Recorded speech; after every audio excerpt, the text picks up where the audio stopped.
Hello and welcome back to another video exploration of the story. My name is Scott Dalen, an ELCA pastor in Southwest Iowa, and I present these videos weekly as a companion to go along with a discussion group Bible study within my congregation based on something called the story. Kind of sort of looks like that. Now the story is a condensed Bible narrative put together a few years back by a guy named Randy Frazee. And it really presents the ongoing narrative story of the Bible in a more of a novel form, cuts out a lot of the kind of tedious, hard to get through stuff like genealogies and census information and kind of all that stuff that we tend to bog down in. And excuse me, and really looks at the narrative story, hence the name, of what's going on from start to finish. There's obviously some summaries in there, but most of the information presented in there is verbatim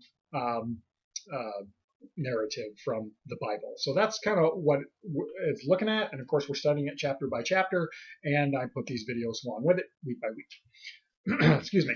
This week, we looked at chapter 21. It's called Rebuilding the Walls.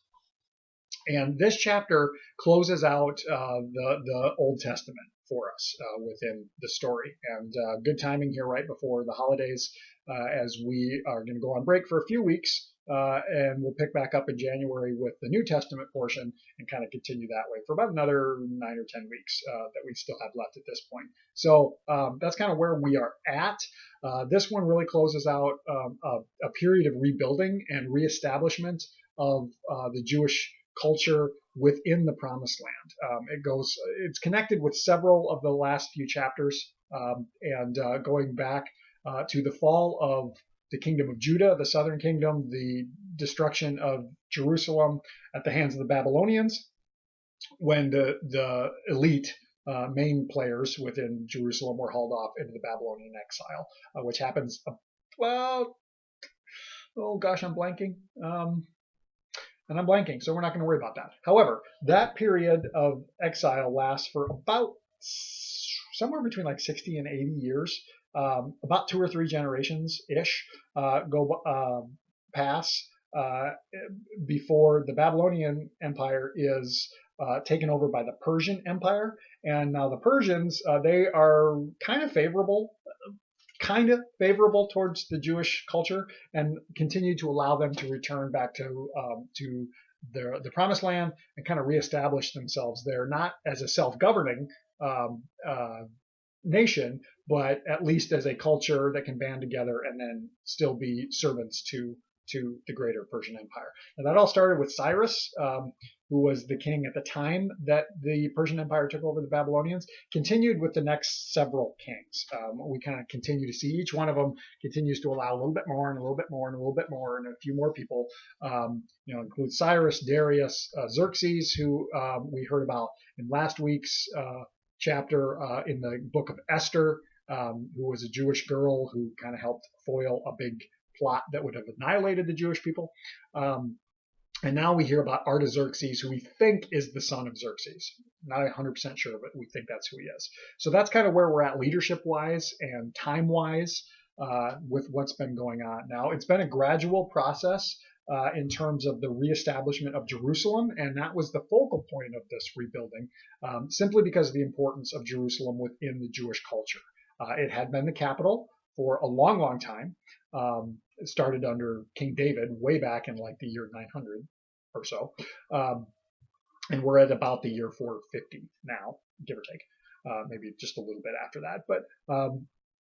But so we see the rebuilding start. Well, the first thing that they rebuild way back when it was the altar of the temple. Then they laid the foundations of the temple. And then some of the neighbors kind of got antsy and tried to trip them up politically by writing to the king and being like, hey, are you aware this is going on? Oh, this shouldn't happen. But it did anyway.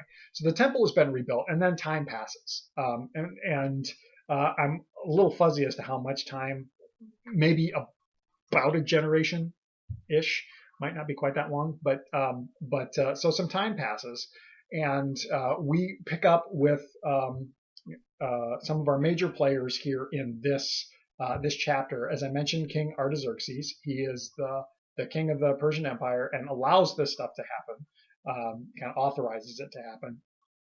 And then we've got Ezra, and then we've got a guy named Nehemiah, and then we have the tail end of the chapter is featured from the prophet Malachi. So those are kind of the three big names in addition to Artaxerxes.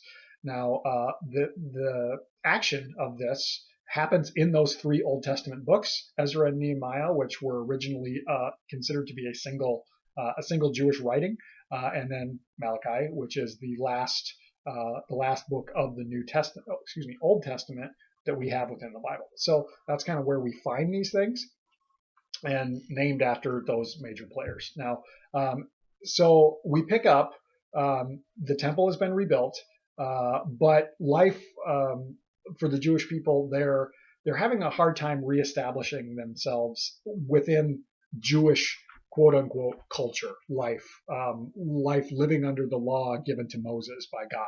And Ezra is of the priestly line. He is actually a direct descendant of Aaron, who's the brother of Moses, the first high priest, a Levite. So he's of the priestly tribe, and he is an expert in the law. He's a scribe, which is kind of what they would have called like the professors or the lawyers. So he encounters Artaxerxes, and Artaxerxes allows him to take yet another remnant of the Jewish people back to Jerusalem and really work to reestablish that life under the Mosaic law, that life and culture that they are known as, or should be known for, that God intends for them to do. So that happens in the 5th year of Artaxerxes' reign, that Ezra takes the people, really working on reestablishing their culture as a cohesive culture, trying to eliminate a lot of the intermarrying that had gone on with the neighboring cultures and influences of those other cultures, really bringing the Jewish culture back to the forefront, and of course around Jerusalem. So that goes on for a period of about 7 years. And when we pick up again with Nehemiah, it's in the 12th year of Artaxerxes. So this has been going on in Jerusalem, and Nehemiah is actually within the inner circle of Artaxerxes. He's the cupbearer, a very important servant, and he is a servant, but the cupbearer is the one who actually has to taste the wine of the king before giving it to the king to make sure it's not poisoned. But it has to be a very trusted person because they're also handling food that the king is about to consume, and if anybody might be slipping something in to poison the king, he would be the one to do it. So in a very important thing, he's got the ear of the king. And after a visit from some relatives of his who had been to Jerusalem, he hears the state of things, hears that Ezra is having a hard time really getting things reestablished, and he's very distraught because of that. And the king notices it, and he's like, "I've never seen you sad before. What's going on?" And so Nehemiah tells him, "Oh, the state of things is in my home is just it's not good." So Nehemiah is authorized by Artaxerxes to bring yet another group of people back and to rebuild, continue the rebuilding process of Jerusalem, really finally now reestablishing the city. Now, Nehemiah is definitely from more of the political realm. He is appointed governor of the area.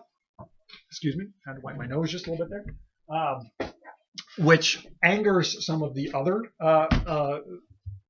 ruling people within the area, particularly Samaria. If you recall back, Samaria is the northern, basically is another name for the northern kingdom of Israel, and has been at odds with Jerusalem for generations by this point. And there's been an intermingling with some of the Assyrian people way back when. We're going back a ways. But there's just a lot of tension. They worship the same God, but they worship in different places. They worship in slightly different ways. So there's tension from the religious side of things there. There's political tension going all the way back to the divided kingdoms of Israel and Judah. So there's just a lot of animosity going on there. So when Nehemiah comes back and he's appointed governor, and he's working to reestablish the city of Jerusalem, which of course is the stronghold and the focal point of the former kingdom of Judah, there's some angst, and those neighboring cultures really do not want it to happen. So they try to interfere yet again. Now, unlike before in the rebuilding of the temple, when they were trying to interfere from the political sphere, they're actually aggressive in the physical violence mode this time around. They threaten to attack the builders and really just mess with everything so that Jerusalem cannot be reestablished. Now, Nehemiah, smart dude. And he goes out and he basically brings workers as well as people who are armed and ready to fight. And they work back to back, one protecting, one building. At times, there are people who are building with one hand with a sword in their other hand. But yet they see through the work that God is with them, and they accomplish the rebuilding of these walls in less than 2 months, which is unbelievable that they are able to do that. Not only to clean up the rubble from the destruction of the city from 100-ish odd years beforehand, but that they are able to rebuild the walls and establish that protective barrier around them from the people. And once that is done, and the neighboring people see that clearly God is with them, because look how quickly they were able to do this, and they really back off, and the fear of the Lord is upon them. And so we see that that's going on. Within our discussion last night, we talked quite a bit about this of Ezra and Nehemiah. Though they show up at slightly different times, they work hand in hand once Nehemiah's gotten there, and they have very different voices. Like I mentioned, Ezra is the priest or the law and the religious side of things. Nehemiah is the political side of things. He's got the strong mind for defense. The defense of the people, the builders, also the rebuilding of the physical city. Once the walls are established, then they all go to work to actually rebuilding the city itself. So we talked some about the order of the rebuilding process. That takes like 80 years to complete.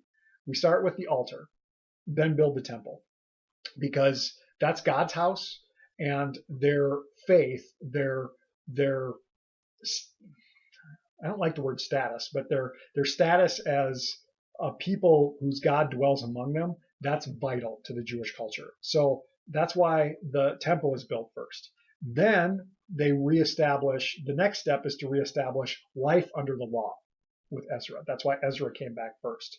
Then, as that's in process, then they go for rebuilding the walls and rebuilding the city.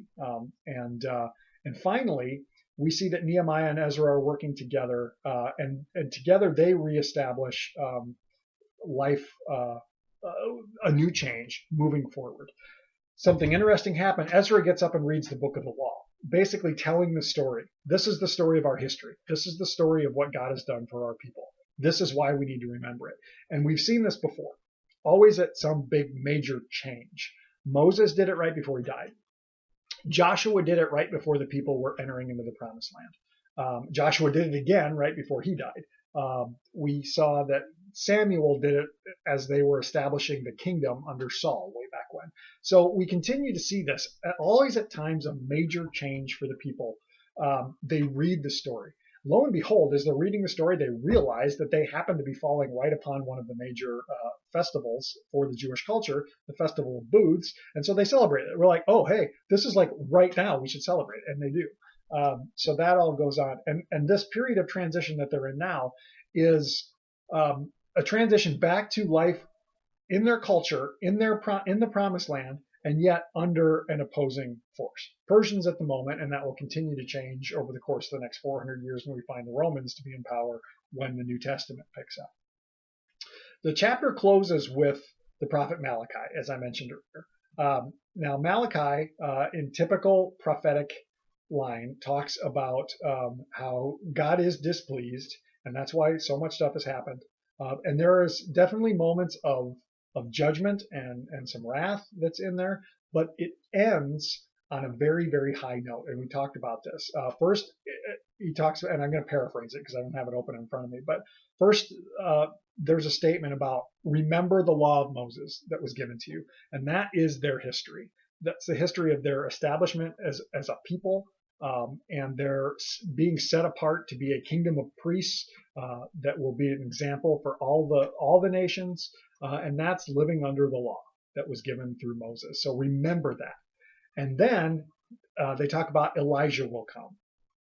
and it's really a forerunner to a prophetic bent or prophetic view at John the Baptist, who was going to be the forerunner of Christ, of the Messiah. And it's very fitting that within our Bible that Malachi is the end of the Old Testament, and that's the last word that Elijah will come. And then we spoke about the fact that of the four Gospels, New Testament Gospels, Mark is the oldest and the first, considered to be the first one that was written. And Mark begins by talking about John the Baptist. By verse 4, we hear about John the Baptist. That's where it picks up. It picks up, there's like this 3-verse introduction, and then we pick up with John the Baptist out in the wilderness preparing the way of the Lord. So, and Jesus refers to John the Baptist as having been Elijah. So we see the strong connection between the ending of the Old Testament there and the beginning of the New Testament there. So during the ensuing years, and there's about a 400-ish year gap between Malachi and New Testament, scripturally, at least for us, things are pretty quiet. Now, there were writings, there were things that were going on there, historically speaking, as well as some other writings that would go on. And those are found in what we call the Apocrypha. Perhaps you've heard of something called the Catholic Bible, which is longer than the regular Bible as we have it. And those writings, they're considered quote unquote scriptural, but they're not canon, which means that most people don't accept them as like the Word of God, and yet they're important. And a lot of that was going on during that 400-year period. But that's kind of where we're at now as we're wrapping up the Old Testament. And again, be on a small break for a few weeks, and then we're coming back to the New Testament. So that's what kind of happened with the rebuilding and the reestablishment of Jerusalem as we now continued and finished that important work that started a couple chapters ago. So if you have thoughts, questions, comments, please share them down in the comment section. We'll continue the conversation. Otherwise, have a great few weeks. God bless.